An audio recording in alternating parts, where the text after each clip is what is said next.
Hello everyone. Before we get into today's podcast, I wanted to let you know about the upcoming QCon Software Development Conference. We'll be back online with QCon Plus May 10th to 20th.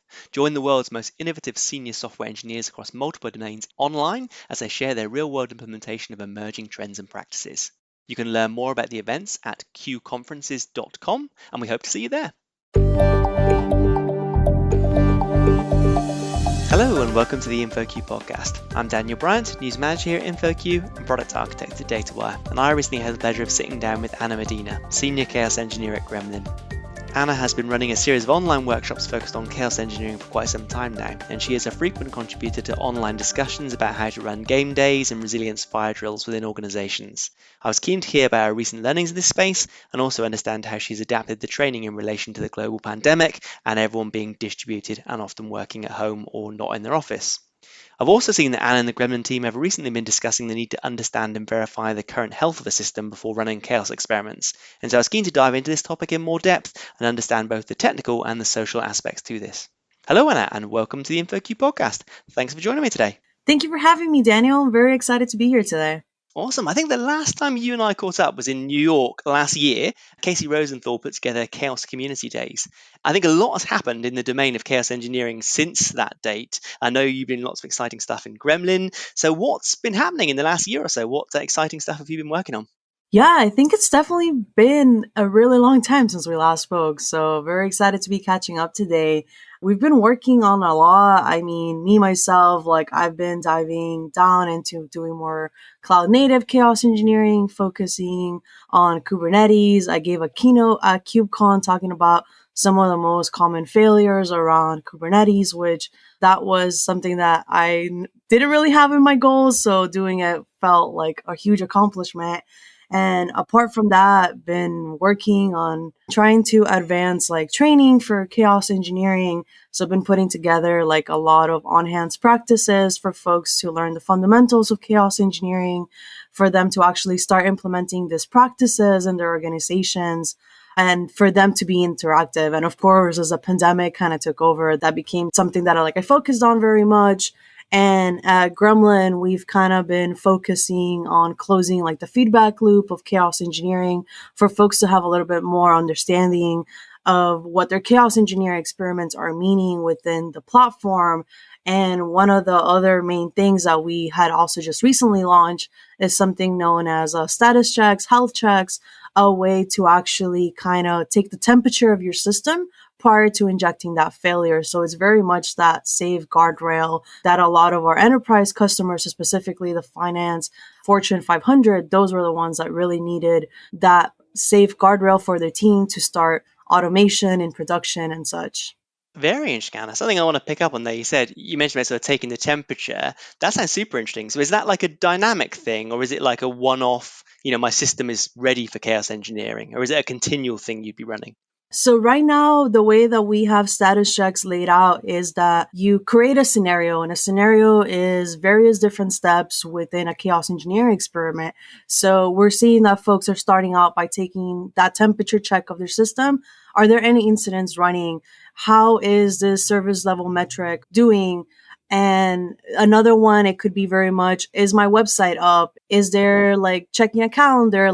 We launched Status Check with partners like Datadog, New Relic, and PagerDuty that are the perfect components that a lot of companies are using.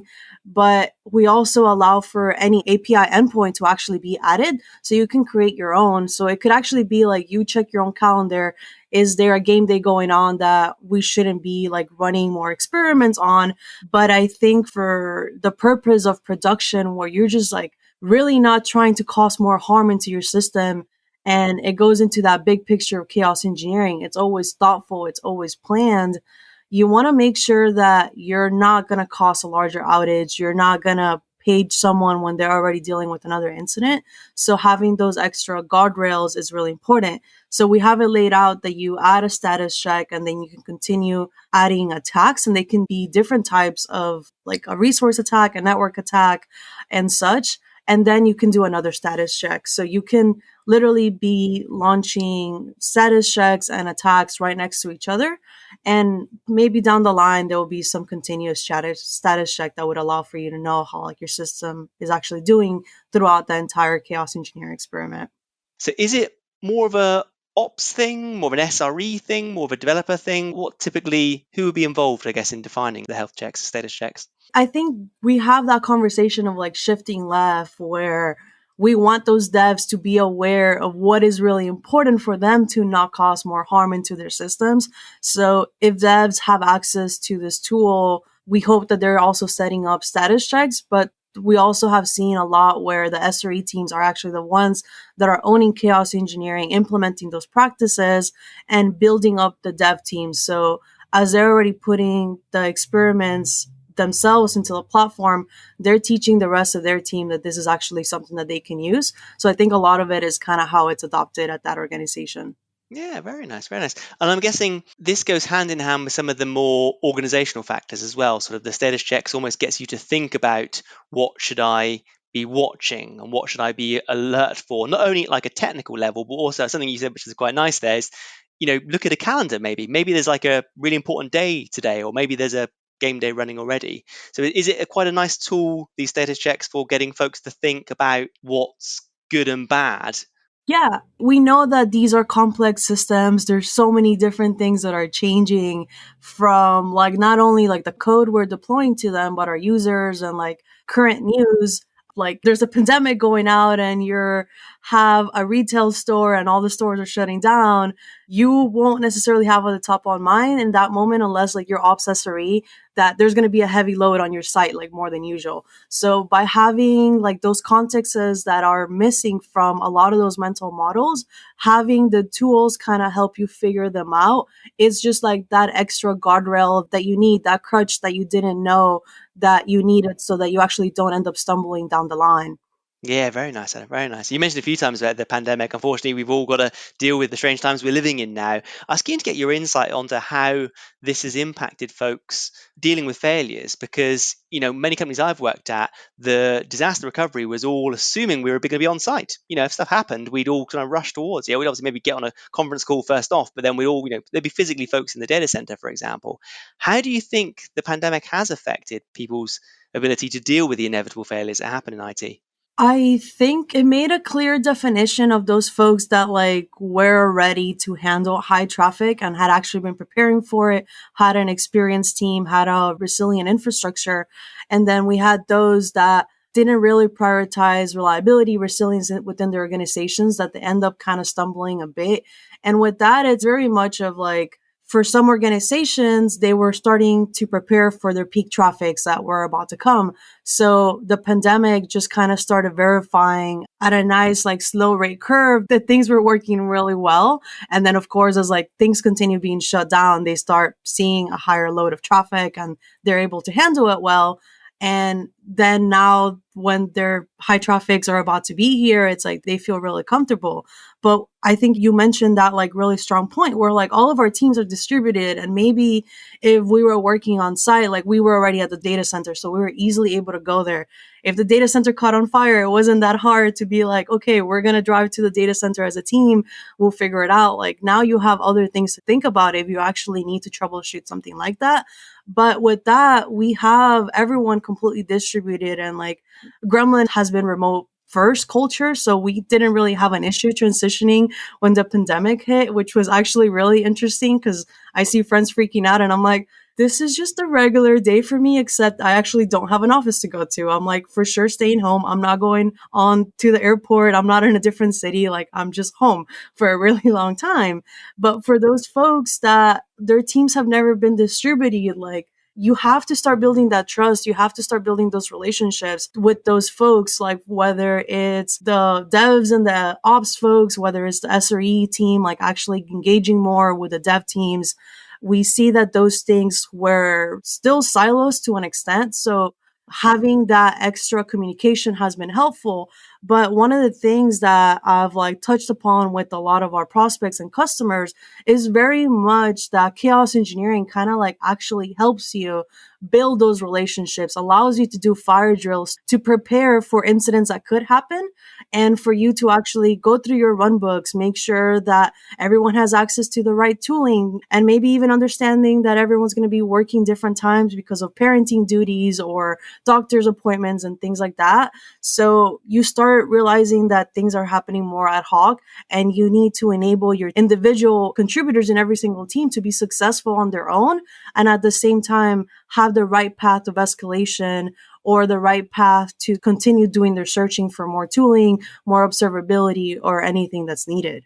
How can folks run game days from home now? I guess, like some of them, like, is it viable to run game days as you're fully distributed? And if so, have you got any tips for folks that might have always done their testing kind of, in the office, and now suddenly they're pushed out all remote? Yeah, Gremlin has always been putting out some resources on game days. We actually haven't fully fleshed out like that remote game day like run book, you would say. I think I'm gonna go pitch it to my team that actually might be like a fun one, because it's true. You always kind of talked about game days, chaos days, or anything like this as this on-site experience that you would have like at least 4 or 5 folks in the room, but you also want to make sure you have like your managers, an intern, possibly a VP, for like the right folks to be there for all those conversations, to have one, like the architecture diagrams and understanding of your systems, what tools there are, past incidents, like all this knowledge that we know is never really documented and people are holding in their heads. You want those conversations in the room. So as we only have remote, we only have virtual tools, I think it's possible to run a really successful game day virtually. I mean, I know a little bit of how to do it because I mentioned that I've been working on like the workshops and the training.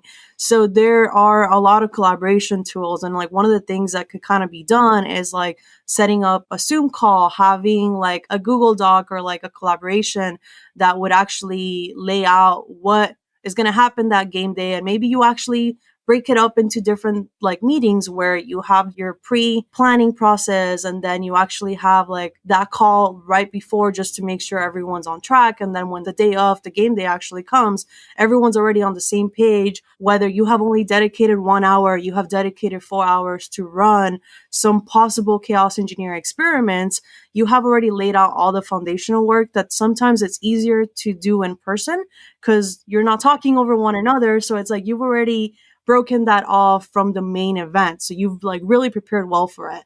And then when the game day comes, one of the ways that it kind of just works best is if you assign roles to folks. So it's going to be like, Sally, you're going to be the commander. You're in charge of owning this exercise. Someone is going to be taking notes. Someone is going to be observing through the observability tools. Someone is actually going to test being that user into whatever system you're testing. So as folks have all these rules assigned, you get to focus on just that one piece of the game day puzzle. And that allows you to be a lot more successful. And we've been trying to incorporate that culture within like the workshops that Gremlin runs. These boot camps are a place for folks to come together like 2, 3, 4 hours to learn the fundamentals of chaos engineering. And then we transition to an hour of like hands-on experiments. And in the hands-on component, like I bring up a cloud infrastructure, which is usually Kubernetes. We put in monitoring, observability tools, and then we have a microservice demo environment. And we tell folks, you're going to be put together in a group of 4. There's 4 roles. Decide amongst yourself what you want to do. And as we go through the exercise, we tell every single role what they need to be doing. Like, you need to log into this tool. You need to look here. And by guiding them, that has actually like helped them just focus on one thing. Of course, like we still have to figure out a lot of the tooling component, but one of the nice things that we were able to leverage is that the platforms like Zoom allow you to have breakout rooms that you can actually put folks into groups of 4, like assign them with your own intent, or you can let Zoom do this randomly. So it would be an interesting way to see like small game days kind of get launched in that way within an organization. And at Gremlin, we actually transitioned a bit of the way that we were doing some of our game days. Like Jason Yee, the director of advocacy, came on board. He had been doing chaos engineering also at Datadog. And when we've been working together on things to make Gremlin more reliable, we have a few projects in mind, but we've been actually, instead of looking at doing big game days within the organization, we've been doing small little game days within every engineering team with other folks of the organization also coming on board for them to understand more about how it's going. And it's like, we have to practice what we preach. So we're also trying to figure out new ways that we can push that needle forward. Awesome. I wanted to put sort of a couple of things you said there, and I think it's the training for these things is really, really important. In my experience with some of the ops stuff, I've had a hard time getting buy-in from, say, an architect persona. Everyone has that clear value in the organization, but some of the interactions I've had with people that sort of identify as an architect are like, I didn't need to worry about the ops stuff. I don't need to worry about the failures. Yeah. Is that something you've seen, and how do you encourage folks that perhaps are more traditional architects into this learning experience? It's interesting because I've had a lot of architects come through my workshops, and you feel confident in your architecture diagrams. You don't want anyone to tell you that they're wrong. And one of like the first exercise that we put together is like, let's actually test those critical dependencies. What is a critical path of your application that you can actually create a hypothesis where your application is going to be super usable. The product is going to have like degrades happen where the user is able to go through the steady state flow for the critical path without any issues. And when we see that, we provide them the architecture diagram that they didn't even create.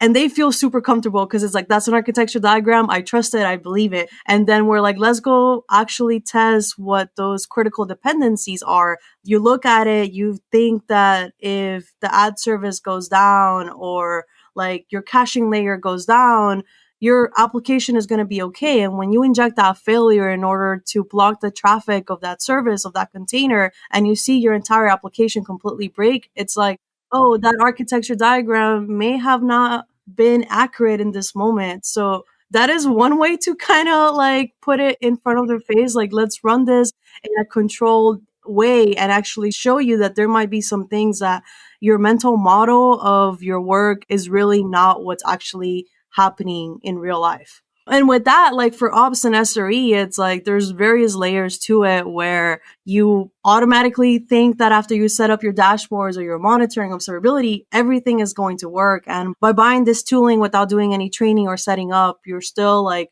not ensuring that things have been set up properly. So you want to go and like verify that monitoring. The same thing with like runbooks and like any incident support that your team has, like you create them, you hope that they're going to be the right tools for when your team really needs it. But when that moment strikes and your team has to go through this flow and they realize that it's not working, that's really expensive. So when we talk about bringing in chaos engineering really early, it's very much about having those fire drills, having those teams practice the disaster recovery process, practice what it's like to be someone that manages an incident that actually has to escalate and things like that. Like you really don't get those practices. And like in my talks, I kind of always joke around. It's like when you got put on call, like raise your hand if you just got thrown a pager and got told you're going to be successful. And it's like, that's really not training whatsoever. So if we were to take a step back and try and understand where to perhaps attack our system or experiment with our system, have you got any guidance for folks? Because I've been doing some work recently around threat modeling. So sort of there's nice books and there's plenty of literature around how to kind of build this mental model of systems and how to look for potential security vulnerabilities. Is there anything kind of analogous or something similar for how to approach chaos experiments? Yeah, there's a little bit of that. I think like two of the starting points that I recommend always the most, it's like testing those like tier 0, tier 1 services. Like you really don't want to go for what's like known as the low hanging fruit, like working on systems that don't really have a business impact or don't really have users, whether it's internal or external. Like that's not really going to give you that return on investment. Like you're putting in a lot of time and planning and time and execution of chaos engineering. So you want to make sure that the time that you're putting in is going to be valuable. So by focusing on those like tier 0, tier 1 services, you're going to focus on something that can actually be really valuable for your team and organization. And then the other way that we tell folks to think about when they're thinking about where to focus with their chaos engineering, it's like, let's actually look at your past incidents. You know that you suffered a lot of these failures. You know that you wrote them up, hopefully in a really blameless way. And after you've written them up, you put together some action items, you put Jira tickets, you put them somewhere in the logs of things that you want to get done. Maybe your engineering team was super proactive and actually got all those tickets closed out. hint, that actually doesn't usually happen. But let's say your team actually did fill out all those tickets, got them closed, put in those patches via code and processes. How do you actually go verify that if the conditions of your incident were to happen again, your system is actually resilient? You don't. And that's actually a really, really good place for folks to start practicing chaos engineering of, we suffered this incident in the last few months. Let's actually make sure that we have learned from them and that we are now going to be in a better place due to it. Like, let's actually get an investment from the downtime that our company suffered. The other note from learning from incidents is that I think it goes a step above just learning from your own organization. There's huge communities out there that are talking about incidents that are happening in the platforms that we all like touch. So it can be from like listening in to podcasts that talk about like our systems failures, or like if we look at like learning from incidents from like Nora Jones and some other folks in like resilience engineering, it's like we have amazing write-ups of what happens when complex systems actually show that they're really complex and your team doesn't know that. And we have an entire GitHub repo that talks about other postmortems of like less in-depth analysis of those incidents.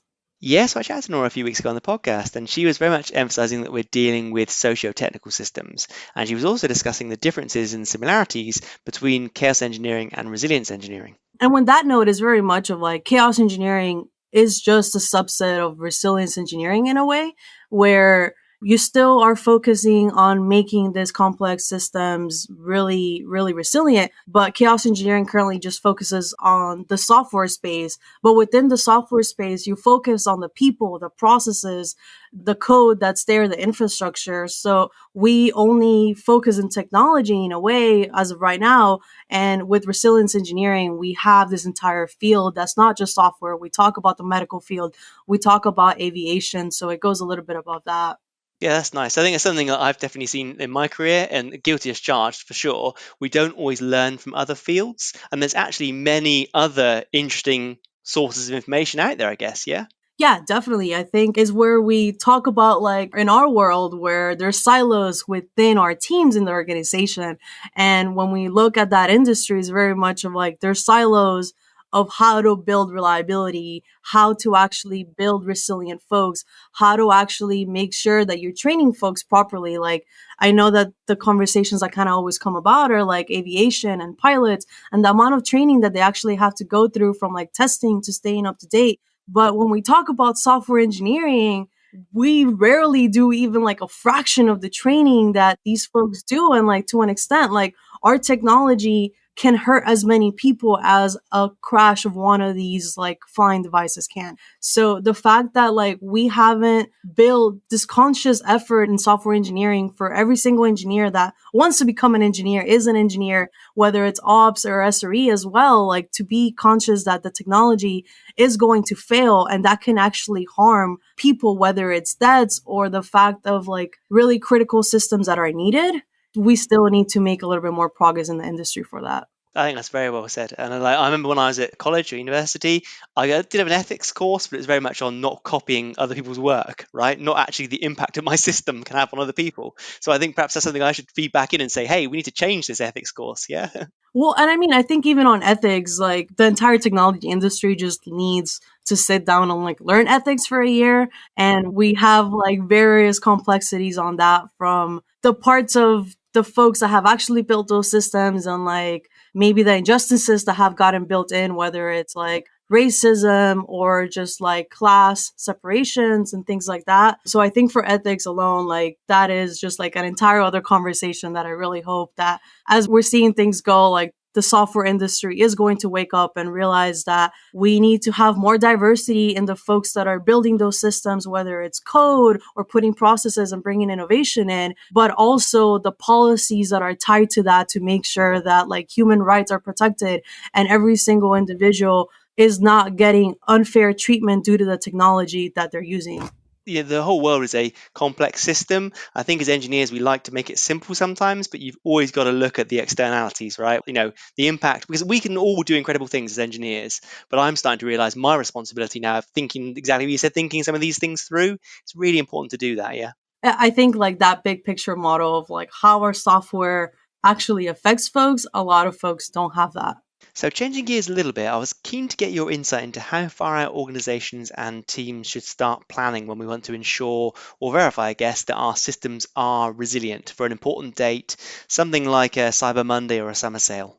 I think that you should be planning 3 to 6 months before. I think 1 month is cutting it way too short. Like, considering a lot of dev cycles that take 2 to 3 weeks to actually get to production, we're talking about barely having any time to get that code out there. Nonetheless, make sure that your systems are resilient as this code has actually been implemented into your systems. So I think that 3 to 6 months is usually the sweet spot. And that also kind of depends on like what type of industry that you're looking at and how much practice you have had. Like the last year, how did it go? But also since then, have you actually been running a lot of these practices, whether it's like running load tests, like capacity testing, whether it's doing more chaos engineering, whether it's implementing like more site reliability engineering practices like SLOs or updating runbooks, like making sure that you're doing fire drills of your runbooks, adding external capacity, modifying on-call rotations, like all those things. If you actually want to prepare, you're going to need those 3 6 months. There's industries where folks actually prepare like a year out. And we also talk upon in the report where like in older enterprise companies, we see that you end up doing a code freeze in order to actually prepare for that. And that kind of sucks for devs. Like your job kind of stops. Yes. Yeah, not good. What do you think on the code freeze practice in general? Like, is it still viable these days, do you think? Or is it really a bad sort of, or maybe it's like a warning sign that things need to change? I think it's a warning sign that things need to change. I think there comes moments in organizations where doing a code freeze is the only thing you can do, where your team might just like not be ready to understand, hey, we can't be creating changes because we're dealing with too many incidents. We need to figure out what's going on in our systems first prior to adding more stress onto it or more complexities to it. It could be. So I think in moments, some organizations should be doing that depending on their infrastructure.